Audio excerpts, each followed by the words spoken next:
Because some of the craziest things that happen to you end up being the things that you needed most.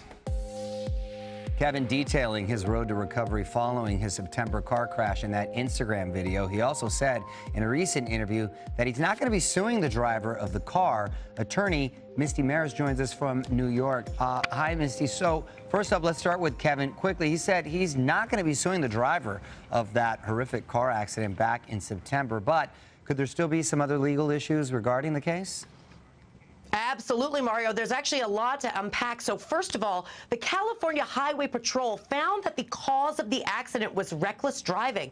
That means that the driver could actually face criminal reckless driving charges. So that's something that we could see coming. Also, as far as civil liability, believe it or not, the driver can actually sue Kevin Hart. That's because this classic car that he was driving had been restored by Kevin Hart, but it was restored without modern-day safety precautions. No harness, no airbags. That could be a negligence case. And also, the shop who actually created this restoration project for Kevin could face liability from all of the passengers in the car for letting him even do this project without those critical safety functions. A lot of things that could still possibly happen. So let's move on to Jeffrey Epstein now. Explosive news in his death. In an interview with Fox News this morning, pathologist Michael Baden said he believes that his injuries look more consistent with homicidal strangulations than suicide. However, the chief medical examiner has responded in part with the following. Our investigation concluded that the cause of Mr. Epstein's death was hanging and the manner of death was suicide. There's no reason for a second medical investigation by our office. So what happens now? Could we see any legal action? Well, look, it's really important to point out a few things. First of all, Dr. Baden was actually hired by Epstein's family to do an independent analysis as to his cause of death.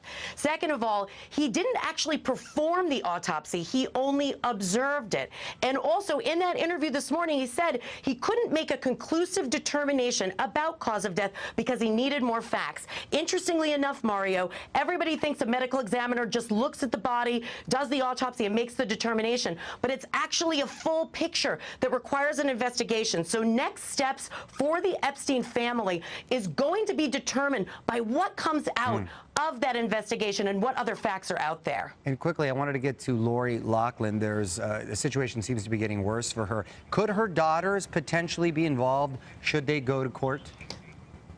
Yeah, look, her daughters could absolutely be involved. I would be shocked if they were not called as witnesses. And that's all going to depend on the extent of their knowledge of the scheme when it was hatched and accomplished. So they could be witnesses. The other thing is, target letters were actually sent to the children of some of the parents involved in the college admissions scandal. One of those people was Isabella Rose. That means they're the subject of a criminal investigation, and the potential for charges are there. So the girls could be facing charges themselves. Wow, thank you so much for everything, Misty. Appreciate it.